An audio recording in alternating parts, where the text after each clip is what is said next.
Welcome. Thank you all for coming. This evening's event is going to have a couple of parts. It will feature a poetry reading, followed by a presentation on research on dignity and diversity, portraits from the permanent collection, followed by activities and refreshment and reception. So thank you to the Jewel Collins Smith Museum for hosting us for this event, and thank you to the art and writing students who are going to share their work, and also thank you for sharing a multidisciplinary stage this evening. We're going to begin with students from the Poetry 2 creative writing class who will each read a poem from the portfolio of work that they've written over the course of the semester.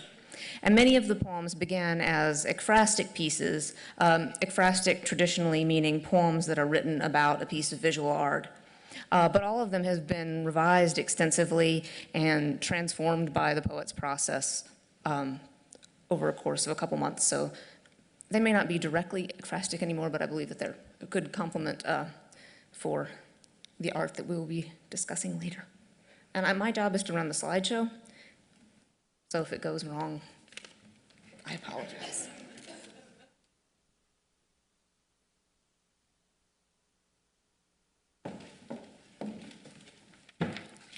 Hello, my name is Shelby Cook, and I will be reading a poem titled Polaroid of Lake Victoria.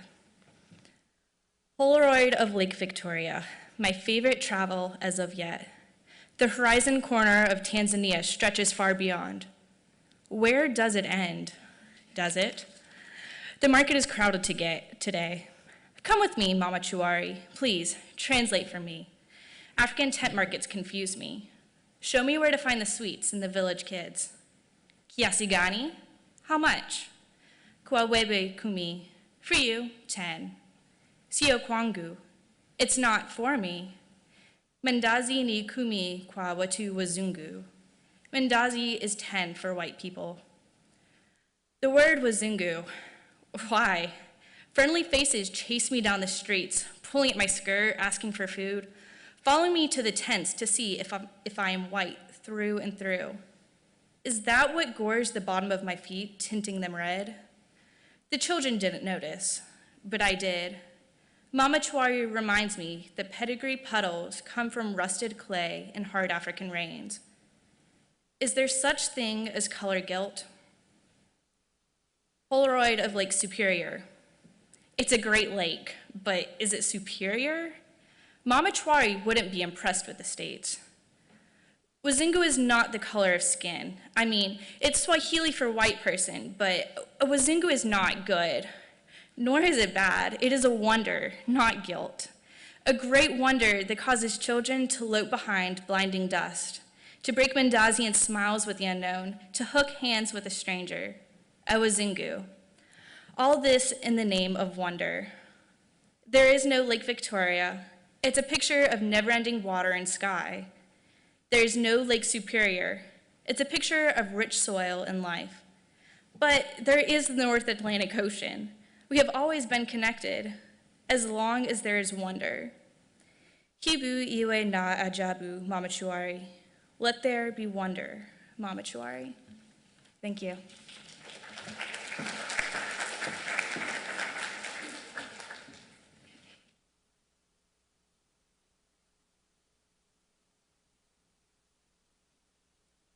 Hello there. My name is Gabe Kaufman, and I will be reading a poem called Audition 1999.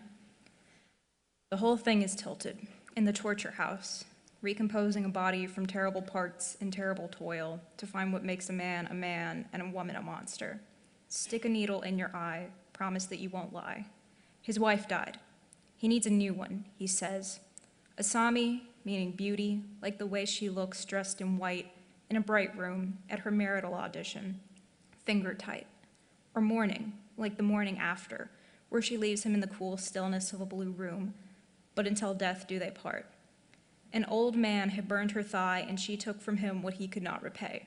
In a terrible world and terrible place, an empty room with just a piano, pneumonia, mind sick, hips broken back into place. She presses the prostheses poker in the back of the widower's mind, where thoughts of hunger lie. And is this his bedroom, or a motel room, or a dream?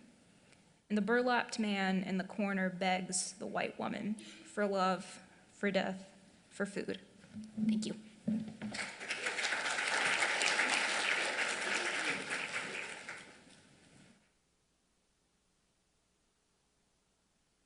Hi, my name is Catherine Cummings, and this is Roses to Flames. Let's pretend I am capable of being who you want me to be, and I will be here alone or next to someone else. When my shadow covers cowards, they will tremble fearfully. As I stand fearlessly, they still quake in their shells. And while anybody says my name, I'll know they do not recognize me, but they've heard about the prowess of Chimera as a beast. She is a victor after every man has fallen. Swift-footed and strong, I will leave traces and feel not as alone, gathering the singed bodies, the charred hearts like meat. Then they will say, the creature has passed through here. Thank you.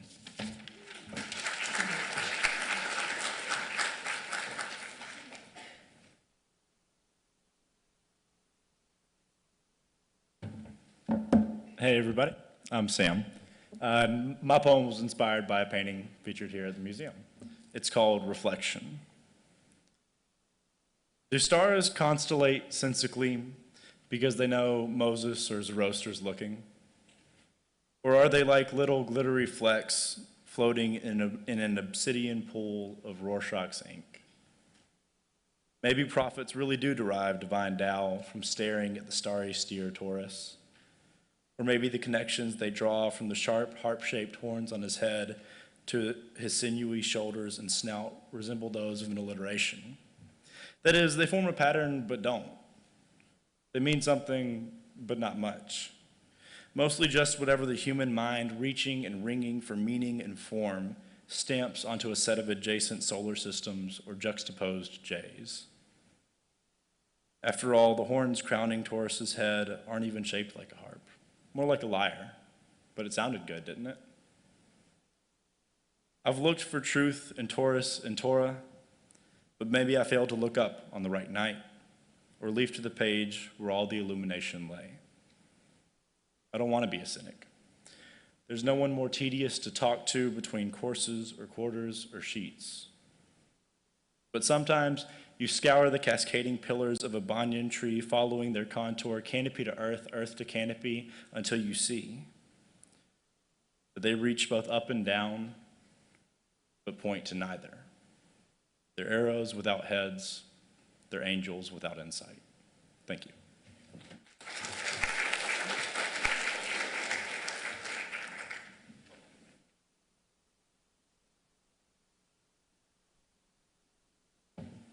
Hi, my name is Anna Marie, and I'm going to be reading a poem dedicated to my little sister. For my future ballerina, don't fall for it. Don't you dare fall into the trap of growing up before falling in love with yourself. Fall in love with the curly hair on the top of your head and the freckles that decorate your arms. Hop around the frogs, awaiting their kiss, and befriend those who sit alone at the lunch table, because that was you one day, so you know they need it the most. May the kindness that extrudes from your heart and the love that leaves your lips never flatline. When you fall in the middle of a pirouette, get up and go again. Ballet is hard, but I believe in you. Continue to twirl your way around those that want to drag you down, because you've always been good enough and always will be. Remember, you were wonderfully and fearfully made and destined for mighty things. But first, you must love yourself the way that I love you. Thank you.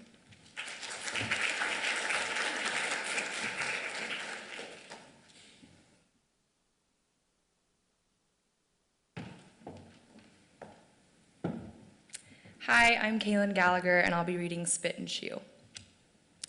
It's been a long time coming, counting ticks and talks, awaiting a final pop of the Jack in the Box, wondering at which o'clock Papa will pack up and walk. All he can do is spit and chew and spit. Don't know which he gets more amusement out of, people or dip. He's real good at smudges, dirty little fingerprints, on Mama's arms and all the thoughts I won't leak from wine-stained lips. And our only view? A barn he's burnt to bits, one too many times to fix. Mama and I 2 paint-chipped pawns in his lethal bag of tricks. If he ever would have read a bedtime story, I'd hope it'd been this. Most unwanted gift. I'm the daddy who'll never commit. Spit and chew and spit, nothing but a piece of shit. Spit and chew and spit, another day, another hit.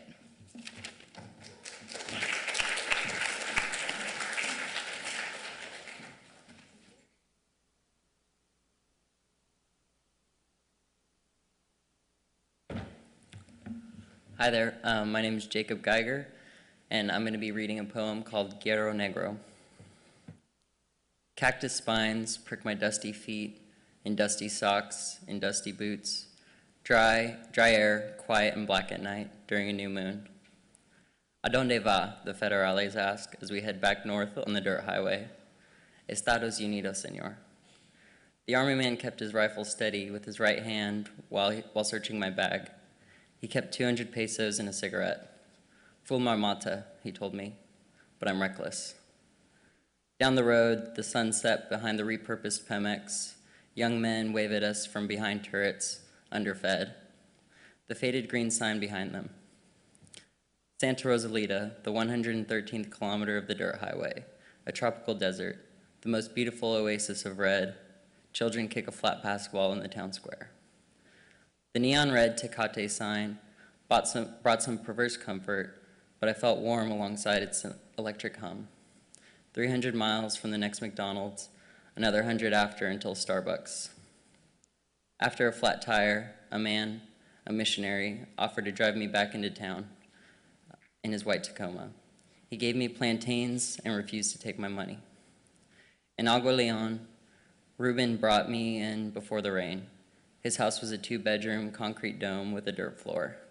His wife, Diana, sold tamales out of the back porch, which faced the dirt highway. No me gusto Trump, I said, trying to get a laugh from the federales. They did laugh.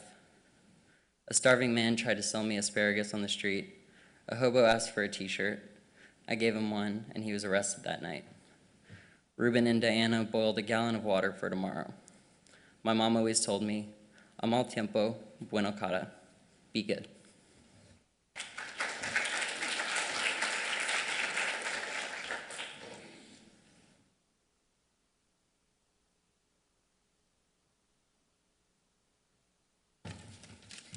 My name is Connie Lowry, and my poem is simply titled Love. O quam sancta. I wonder if that's what love looks like. If those in love wear their souls around their bodies so their mortal borders vanish in their ethereal embrace. Like two halo gold galaxies, defying all laws and logic to share a single gesture. Quam serena. Who knew a single kiss could bring two people so close to heaven? How a single act could embody a holy grace without a single word of prayer. Quam benema. Or perhaps I'm exaggerating. Perhaps the act embodies something beyond mortal understanding, and just as humanity chains a meaning to the humble white lily, I feel the urge to define the beauty I perceive and dull its radiance with my limited vocabulary. Quam amoena. What right do I have to burden a heavenly blessing with the corruptive shackles of a human definition? O castitas nilium. Thank you.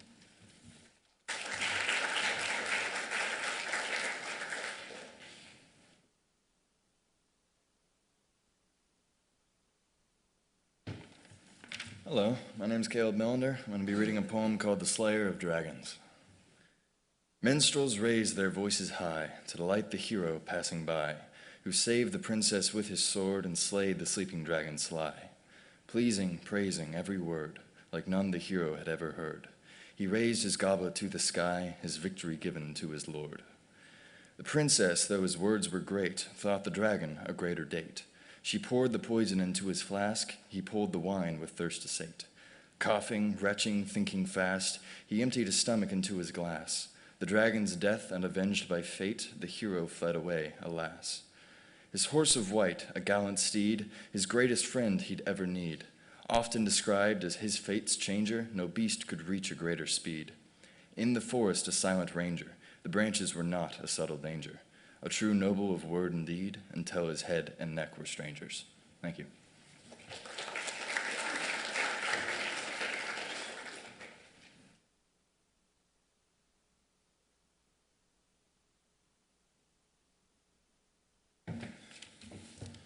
Hello, my name is Justin Daniel Ottinger. I'm going to read a poem titled Parthenon.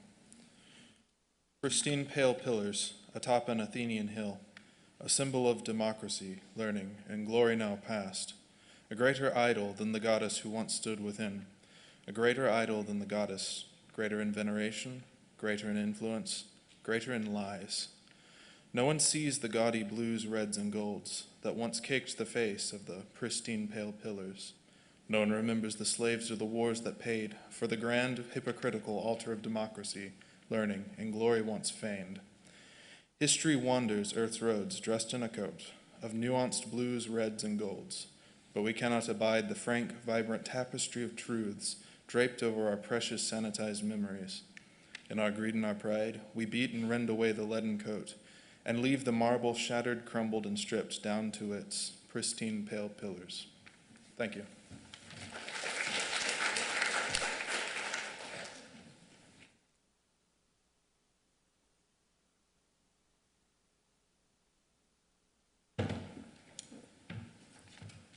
Hi, my name is Hannah Rowlett, and this is called The Flood. What's alarming is the stillness afterwards. After writhing through mud, getting hands pruned with dirt, your face smudged into ground, water jamming lungs speckled with gravel and earthworms, you are here. A bluster has passed. Quiet seems haughty, demanding at best, after your windows were blown in and your floorboards collapsed. Comfortably, the clouds shift, casting light, the water reflecting the muddied up state of you. Here, you are only just above it, still standing with tears and splinters of walls, still mangled but upright still. So what is your main concern now? The stillness, I think. Thank you.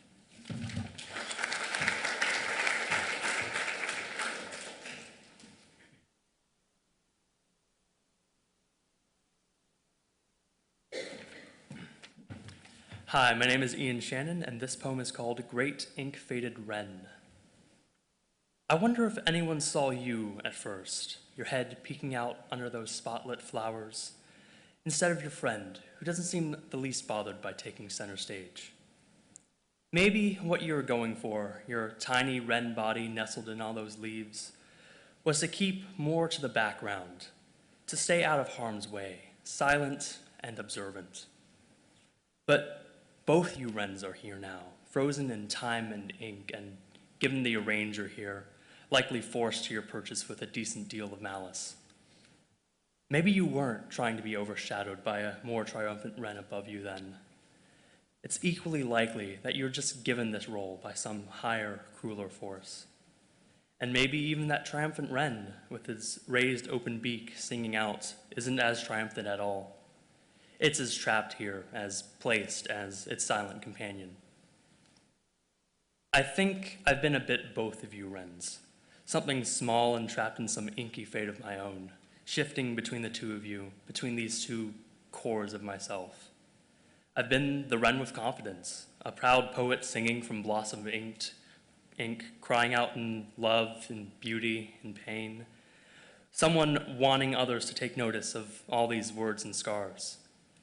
But I've also been a more skeptical wren, a little sunken into the backdrop, a patient watcher somewhere underneath, sitting and waiting to step out a little further, moving a little slower, but subtly surer. Thank you.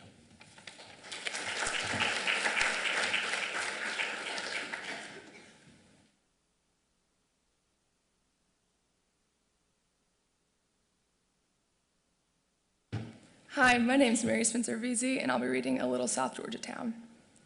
90-degree weather allows fields of snow to grow taller. What kind of riddle is that? Cotton. Piggly Wiggly versus Harvey's. Who will win? Publix. High school, in order to graduate, you must take a lawnmower test. I made a 54. On the edge of our backyard is a pond, but when we were little, it might as well have been an ocean. We jumped in, swam with the fish, and who knows what else. The murky waters didn't scare us. We didn't grow up having fear. Our neighbor Leonard used to wander into our yard, try all the doors to come inside when our parents weren't home.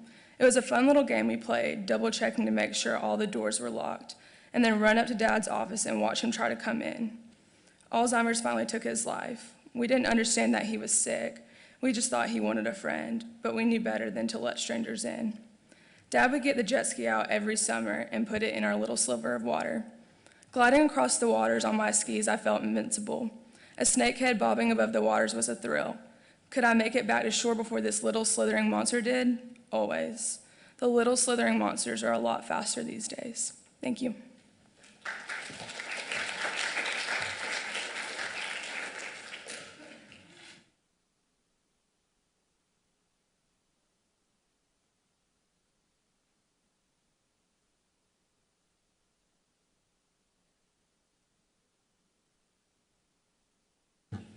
Good evening. As we make this transition, I might let my honor students come and who are going to give presentations come and sit here as well. My name is Dr. Catherine Floyd, and my students in honors Introduction to Art History this semester have been exploring portraiture and self-portraiture. And the result of that exploration is the exhibition called Dignity and Diversity, selections from the permanent collection. Which we hope that you'll all get a chance to see after the readings tonight, after we complete our readings. I'd just like to read off the names of the student curators who've been working on this show this semester. And as a group, we'd like to say thank you also to the folks at the museum who've helped us with this project, which involved selecting works from the permanent collection, writing about those works, giving presentations here in the museum, and then this wonderful evening tonight that we share with the creative writing students when we thank them as well. So thanks also to the Honors College and to all of the staff at the museum.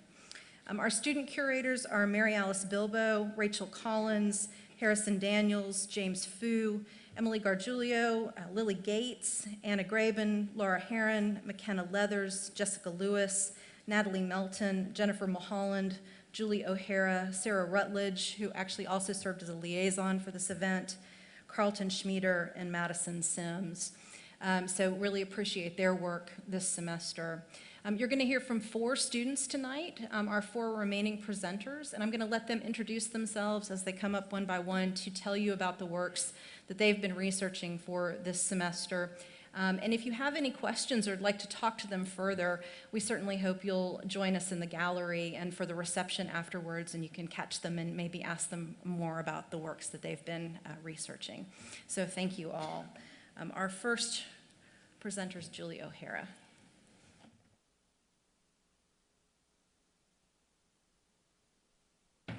Hello, everybody. As Professor Floyd just noted, my name is Julie O'Hara, and I'll be presenting on Lisette Model and Lower East Side Woman, New York, 1942. So, Lisette Model was born in 1901 in Vienna, Austria, and she was a part of the bourgeoisie class. But perhaps the most important thing to know about her when you start looking at this work is that she didn't start photography or even pick up a camera until she was 32 years old. It was originally her dream to be a concert pianist and a singer, and in the year 1920, she began to study piano under the avant-garde pianist and composer, Arnold Schoenberg. Strangely enough, these music lessons with Schoenberg thoroughly shaped what would later become her photography career. With him, she learned to follow radical movements in music, and he taught her to embrace extremism and independence. These lessons ultimately allowed her to become the photographer she is known as today. Model was first introduced to the camera after she abruptly stopped her music career in 1933 by her sister, and was taken under the wing of Roger André in 1934. Roger André was another photographer. Roger André taught her how to use a Rolleiflex, which is an older type of camera, and also what would ultimately become Model's photography motto, never photograph anything which you are not passionately interested in. Which brings us to Lower East Side Woman, New York, 1942. Model and her husband, Avsa, immigrated to the United States in 1938, and immediately, Model was captivated by her new home of New York City. She started by focusing on the movement and buzz that was found in Fifth and Park Avenue, but was ultimately drawn to the Lower East Side after she visited for the first time. She was drawn to the immigrants and the culture of the Lower East Side as it reminded her of her childhood in Europe.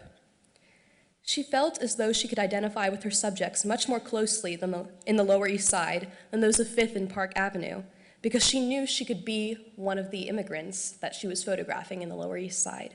She personally knew and felt the connection with each and every single one of them.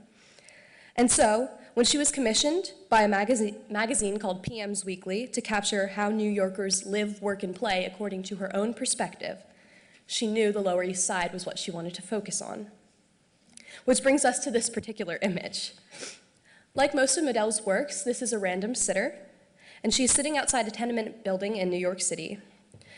The focal point of the image, as we all can see, is the woman's outstretched finger and pointing hand. This outstretched finger creates a main diagonal line that cuts across the entire image and really guides the viewer's eye from the top right-hand corner to the bottom left-hand corner. And when Modell was taking photographs, this is exactly what she looked for. She loved to capture gesture because she knew it brought movement into the image. Not exactly movement to the independent moment, but it brought movement to the viewer's eyes. This image is also riddled with many horizontal lines as well as the diagonal. As many of you can see, there's a main diagonal line that cuts across the bottom, and there are many, many bricks that follow her behind her on the wall. And if you look even closely, you can see there are horizontal lines in her socks. And this creates a sense of stability and stillness in space, which is very interesting because diagonal lines, as I previously mentioned, bring movement. And so she creates a sort of juxtaposition between the diagonal and the horizontal lines, which really emphasizes this is a single moment in time. And although time is moving, this is a really still, independent image. Vertical lines also cut across most of the piece, and they stretch the image, making the woman in the figure, in the portrait, seem much larger and more dominant. This is exactly Modell's point. She often said that she chose her sitters because of the strong personality they exuded when she caught them in a single glance. The woman's dominance is also emphasized, as her natural shape creates a strong contrast against the many geometrical rectangles present throughout, which are created by the many horizontal and vertical lines that intersect at perpendicular angles behind her. The woman also takes up a large majority of the foreground of the image, making her dominant. Like a sculpture almost, she sits gradually and grandly with her finger outstretched. Modell provides a type of monumentality in a seemingly normal urban moment with this pose. And this, of course, goes back to the avant-garde learnings she had with Schoenberg, which was her music professor. Modell really wanted to show that the impoverished immigrant class that lived in the Lower East Side was different than many Americans often perceived them. She wanted to show them in a different light, which is why she often chose to get these very grand and monumental sculpture-like poses in all of her images of the Lower East Side collection. The sitter is almost like a traditional statue in her pose here, adding a type of magnificence to her personality, which was Modell's ultimate goal all the time. Finally, we can reflect upon the color in the image. As you can see, there are many, many dark colors that flood the foreground, but of course, the focal point of the image is white and light. This again adds to the movement of the diagonal line and gets the viewer to stare across the whole image. Her face, of course, is also one of the few white parts of the image. This again adds character and vitality to the woman, begging viewers to ask what she is thinking and doing. And this, of course, goes back to the expressionism movement that Modell was involved in when she worked with Schoenberg. She sought to inspire and evoke the inner feelings of all the sitters she worked with. And this definitely goes back to many of the avant-garde works that were present in the Expressionism movement in Vienna in the early years, such as those seen in the works of Gustav Klimt, which was actually featured in this poetry presentation beforehand. So, overall, Modell's main message is that she wants to show a type of independence in every moment in the city, and she wants to show that these figures who are often seen as nothing to the typical American are actually quite grand and can be sculpture-like, despite popular belief. Thank you very much.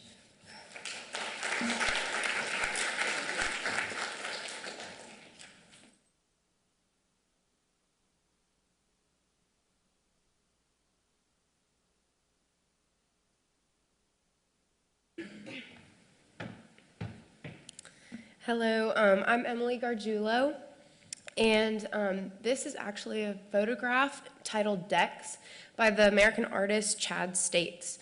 Chad States isn't an extremely well-known photographer, but his work has been featured in various galleries across the United States. This particular photo is an archival pigment print that was taken in 2007. But it was actually part of a larger collection by this photographer, and that whole entire collection was entitled Masculinities, and was featured in galleries. The series that this image was a part of started from the photographer posing a question on Craigslist, actually. He was interested in what masculinity meant to a variety of different people, so he simply uploaded a post on Craigslist asking people to contact him for this project if they identify themselves as masculine in any way.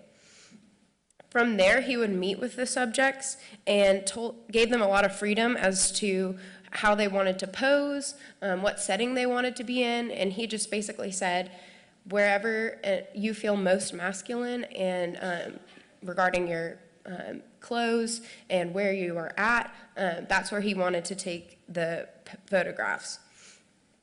So in this series, some of the subjects are male, some are actually female, and some are transgender, like the subject in this photograph.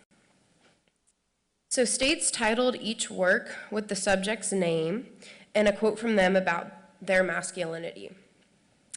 Again, like I said, this individual's name is Dex, and his quote said, "I'd say I'm masculine because of how I feel inside, who I am, and how I carry myself. In a lot of ways, my masculinity is tied to my male gender role and how I want to project that and to be perceived by others." So it was kind of interesting because he just wanted to take everyday people and see what this broad category meant to them. So talking about the visual elements of this photo that I observed, obviously the main focal point of this image is the male subject in the center of the photograph. The other places the eye is drawn to in the work are the staircase, the sledgehammer in the corner, and the broken outlet beneath the staircase. The yellow glove that the man is wearing helps to draw your attention to him almost immediately because of the contrast in colors. The composition of this work is asymmetrical, which means it's not the same on both sides. There are many more elements on the left side of this image as opposed to the right, and the majority of the man's body is on the left side of the image as well, making the left side feel heavier than the right because of the large bulky staircase that takes up a large portion of that side. There exists a lot of contrast in this piece due to the color scheme. So the bright orange wall contrasts with the dark wooden staircase and hardwood flooring, as well as the white paint smears all over the dark gray and the orange wall. Additionally, the way the lines appear in this picture help to draw the eye towards the main subject, the man on the staircase. So the horizontal lines of the floorboards kind of just draw your attention to the man, as well as the horizontal lines in the shutters behind him. Additionally, there are some diagonal lines created by the staircase, which help draw your attention towards the man, which is the center of the image. And it also kind of makes you wonder what is up that staircase, because you don't see that necessarily. This portrait is interesting and consistent with certain portrait conventions because the sitter chose how they wanted to be represented by choosing the setting and the pose. This image also goes with the theme of this exhibit dignity and diversity in portraiture because it captures in what setting this individual feels most masculine. It's interesting because construction and labor-intensive work, which is exemplified here in this image, is often equated with masculinity, so it kind of goes along with the stereotype of what it means to be masculine. And as Dex stated in his quote, he wants to project that traditional masculinity in how he carries himself.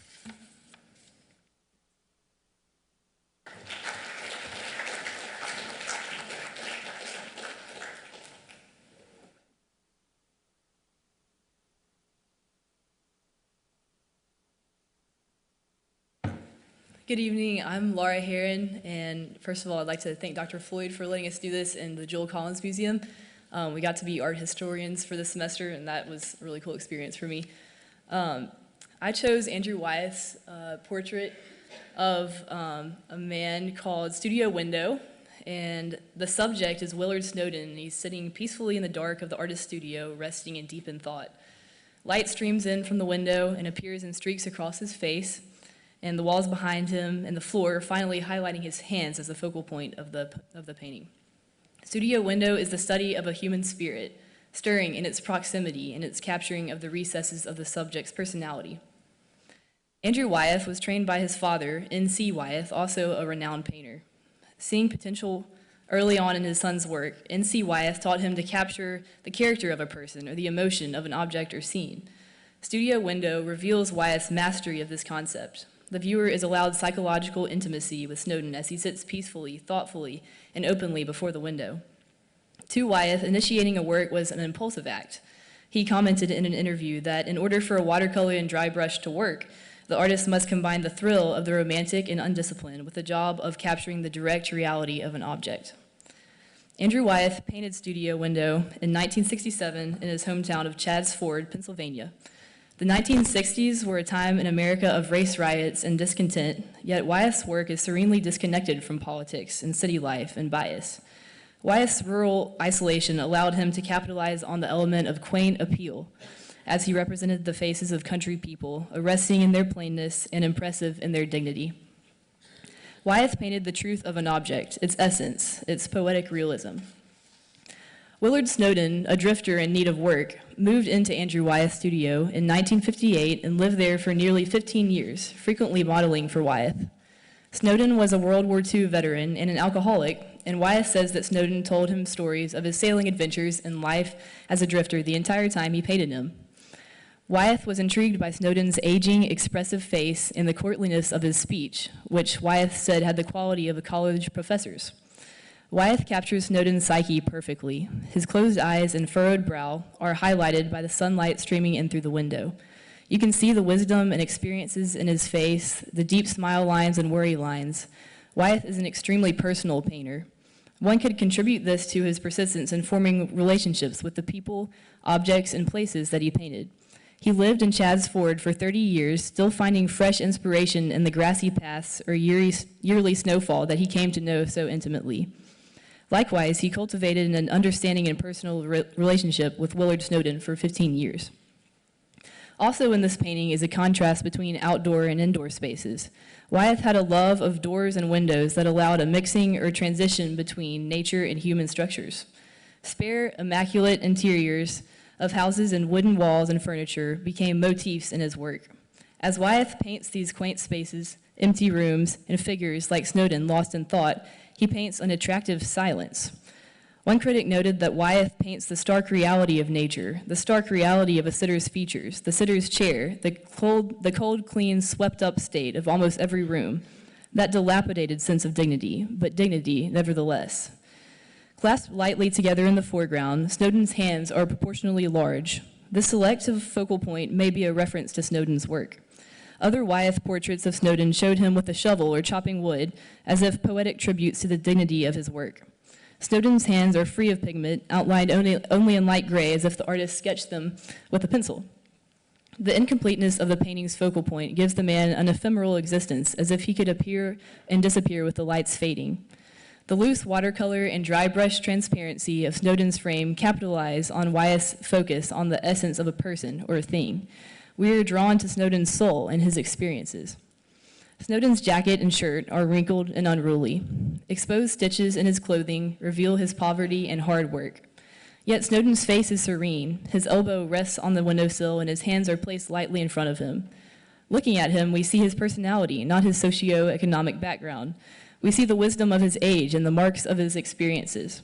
We see a twinge of weariness, and finally, we see his peace. One interviewer commented that hearing Snowden's voice only, one would visualize him as a soft-spoken philosopher or an erudite psychiatrist, not a frail, unshaven, alcoholic drifter. The artist has captured this man's essence. Andrew Wyeth brought out the most beautiful parts of people, their selves, and in this, their dignity. Thank you.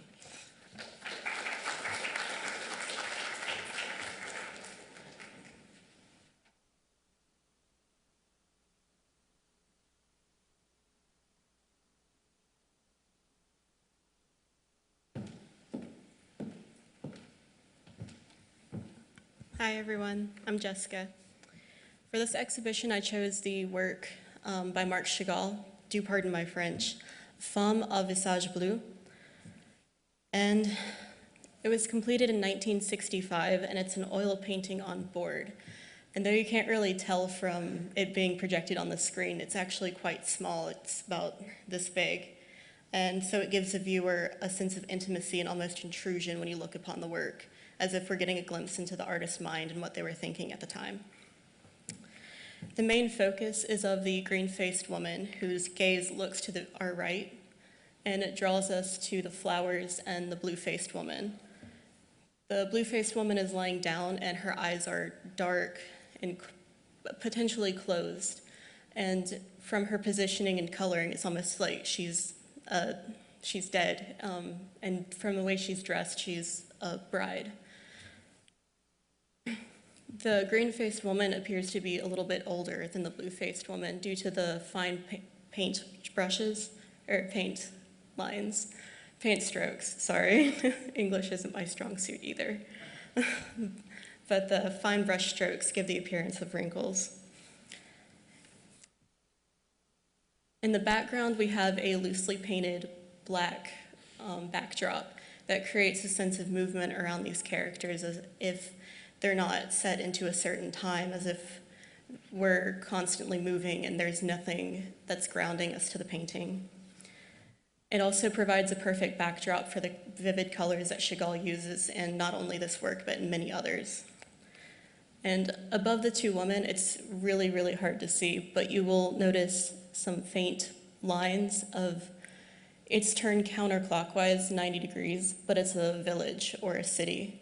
And to the right of that, there is, with the red, there's an outline of a person, and it looks like they're playing an instrument, which we could assume to be a trumpet from how it is. It's a little hard to see, but I believe it is to be a person playing the trumpet. To attempt to understand Chagall's work, as it's clearly not a naturalistic painting, so we can't look at it and know what we're looking at and what the artist was thinking at the time. So we have to understand Chagall's life, and even then we can only guess at what his intentions were. When Chagall was questioned about a work in the 1970s, he replied, "I don't understand them at all. They're not literature, they're only pictorial arrangements of images that obsess me." As such, his work is open to interpretation. Yours might differ from mine by just a little bit, or it could be completely different. It all began in 1887 in Vitebsk, a predominantly Jewish village in Belarus. He went to school and learned the basics of drawing and fell in love with it, and then he studied under a realist artist, which is a very different style than the one that we're looking at today. He later moved to St. Petersburg, stayed for a few years, and then moved on to Paris, where he explored the avant-garde and abstract arts that were still developing at the time. He eventually moves back to St. Petersburg in 1915 and marries Bella Rosenfeld, who is the subject of many paintings by Chagall, including the better-known Bella with White Collar. Together, they move back to Chagall's hometown, then Moscow, and then back to Paris, and then eventually to the United States. And that was right after the outbreak of World War II. 3 years later, Bella Rosenfeld died of what we can assume to be a viral infection. For months, Chagall did not paint for grief, and when he did pick up a paintbrush again, the motifs of his paintings were of a beautiful bride, but the undertone of the works were melancholy. The same motifs, the beautiful bride and the melancholy, can be seen in Femme of a Sage Bleu, and despite that it was painted 21 years after Bella's passing. Between the time of her passing and the creation of the painting, Marc Chagall remarried to Valentina Brodsky, and they remained married until Chagall's death. In the late 1940s, he and Valentina moved to Paris, where he continued to work and completed a series of scenes inspired by Paris. It was in 1965 that Chagall picked up his paintbrush too, that would lead to the creation of Femme of a Sage Bleu. The blue woman, though there is no way to confirm, we can assume to be Bella Rosenfeld, Chagall's first wife. And I assume the second, the older woman that has the green face, is Valentina Brodsky. The city scene that can be seen above the woman could be Paris, where Chagall was residing at the time, or it could be of his hometown. The trumpet player could possibly represent Chagall's time spent in theater. Throughout his entire life, he was working in theaters, directing and creating the backdrops for plays. As we noted before, the background scenes are rotated 90 degrees counterclockwise, and this could be a way to represent that these are memories instead of scenes from one specific point in time. As you may be able to tell at this point, it is very difficult to pinpoint specifics and certainties in Chagall's work. This is due to the modernist and postmodernist philosophies during the time. Modern artists drew inspiration from their own life, breaking from past conventions where the inspiration was drawn from history or myths that were popular up until the 19th century and even still continued after. This is seen in Femme of a Sage Bleu with Bella, Valentina, the people, and the city seen in the background. They're all drawn from Chagall's life. In postmodern philosophy, the idea is that reality is a conceptual construct and therefore doesn't exist as we perceive it. As such, reality is not how we experience it, and neither is time. That would explain the nonsensical timeline that we can see in this work today. The musicians from the theater he worked in all his life, the cities that he spent time in, Bella, who had been, sorry, got my papers mixed up, but Bella, who had been gone for over 20 years, and Valentina, his wife at the creation of this painting. All of these subjects from throughout his life are put into one creation that could possibly lead us to a glance inside Chagall's mind. Thank you.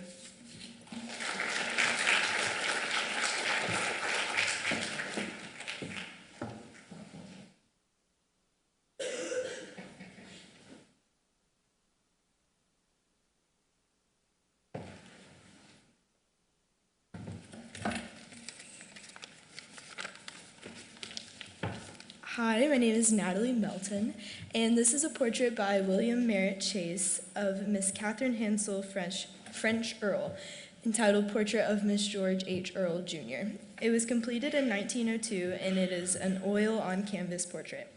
It's 36 by 29 inches, so it's a life-size portrait of a woman seated. It has the typical qualities of what you would think of as a portrait commissioned for someone, and excuse me, you can see, I'm sorry, you can see that there are fine details and lack of evident brushstrokes, which is the key qualities and characteristics of an oil painting, and it's naturalistic to Miss Earl's likeness. She's a middle-aged woman, and you can tell due to her weathered face, which shows her experience through life. Chase probably chose to include this naturalistic element in order to show that she could probably be a wise woman due to her experience of life. There's contrast in this portrait of the light and the dark, the light representing Miss Earl herself, contrasted with her ornate dressing and the dark background. The pureness of her dress and of her hair indicate that she comes from a wealthy background because of her ability to have a portrait and also because of how she's dressed. There's also contrast. Oh, I'm sorry, I already read that part. In addition to her weathered look and her ornate dressing and her ability to have her portrait made, you can tell that she comes from a sophisticated family due to her confidence in her posture, her clasped hands, and her direct eye contact of herself to the viewer.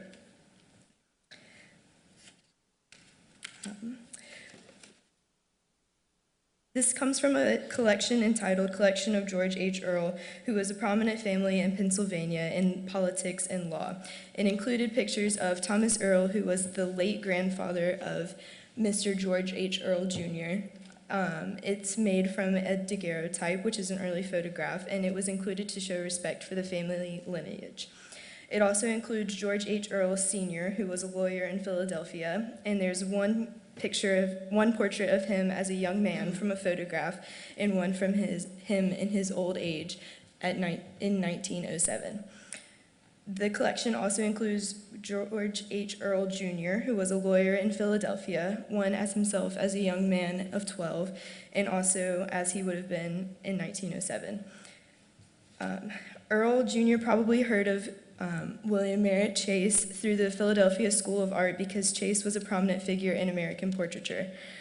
Chase was a teacher in Hartford School of Art as well as New York School of Art and different universities in England, France, Germany, Spain, and other European countries. He studied and taught as he toured Europe, and he also taught in many other places in America. This portrait stayed in the Earl family until around 1950 when Ronald Pisano wrote a book about Chase's works, and the location of the portrait was unknown. And then some years later, it was donated by the Lovetts to this museum. More popular, though, is a wood engraving by Henry Wood that appeared in Harper's Monthly magazine in 1905 as a portrait of a lady. It regarded high praise and indicated many aspects of Miss George Earl in her high status. A lot of dignity and diversity is represented in this portrait due to her status and to her pride in who she is and her family. She does come from a prominent family, and a lot of that can also be seen in her very pure and really just untouched skin, showing that she's never had to do much work because she's always been from a family of wealth.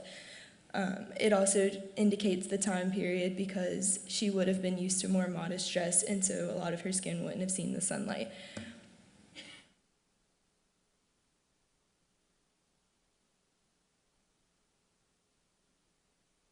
That's it. I'm sorry. Thank you.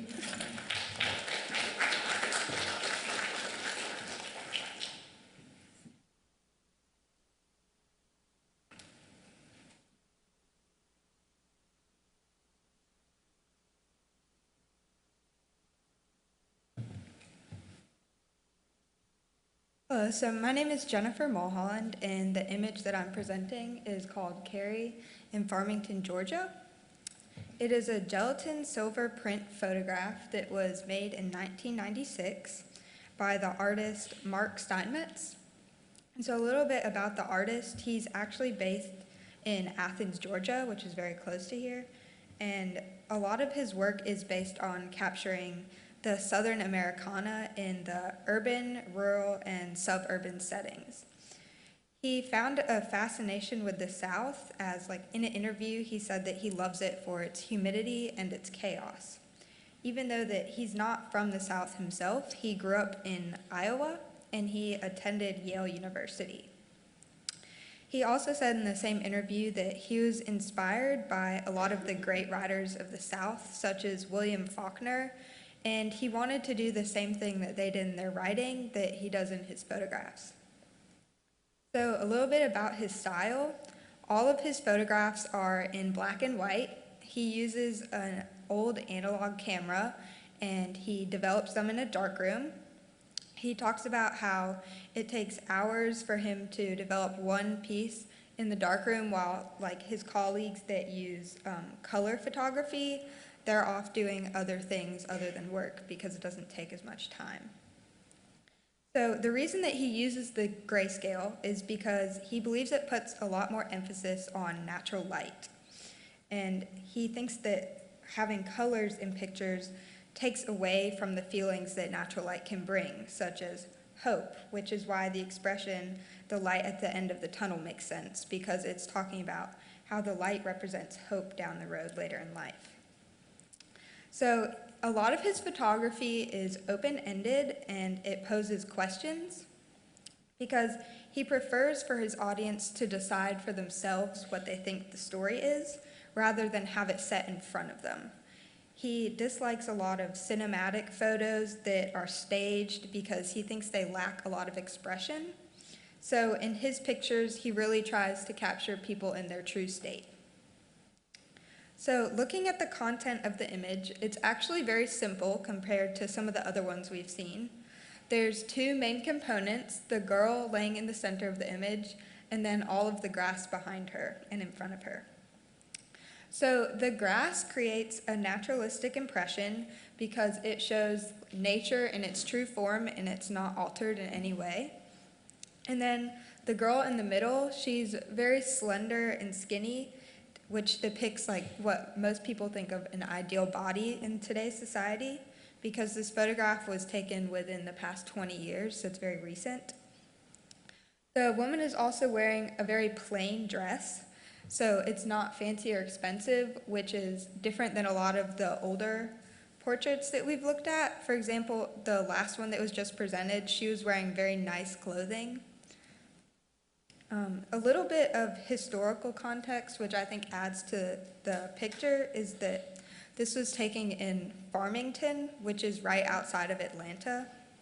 So if you look at what was happening in Atlanta in 1996 when the photograph was taken, they were preparing for the Summer Olympics. So they were building new facilities, they were building hotels, local businesses were sprucing up the outsides to try and draw attention from people that were traveling all over the world to come see the Olympics. So this image really shows the opposite of what was happening. It shows what was happening in the rural areas rather than in the urban city of Atlanta.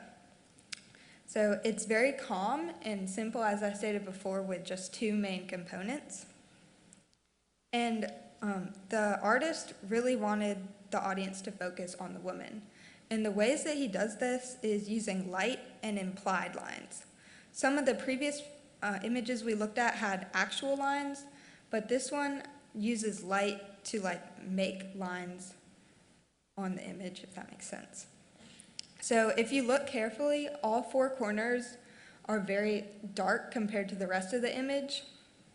And then the woman's face is one of the brightest things in the entire image, with her body being very light too. And so one of the implied lines is the line that runs from the head to toe of the woman, which draws you straight to the center. And then if you look to the foreground of her, there's a lighter band of grass, and that also helps to draw the viewer's eyes right to the woman instead of in the background where there's sort of darker grass. And so this is a great example of modern portraiture because it's different than a lot of the older portraits. Like the woman is not looking at the camera. She's not sitting in a chair with a lot of her possessions. She's not dressed in fancy clothing. She doesn't have her land in the background, which are a lot of things that we learned is what happened in a lot of the older portraits. And then it also ties into the theme of diversity and dignity, because if you look at the woman's expression, she's not trying to hide who she is. She's in a bliss state. And this image represents the South in more current times, which based on some of the other images in the gallery is very different. Thank you.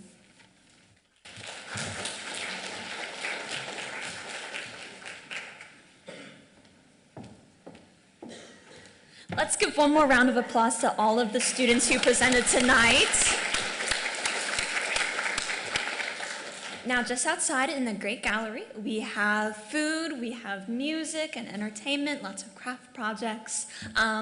So y'all go out and celebrate all of the great work that both our art students and our creative writing students have done this year.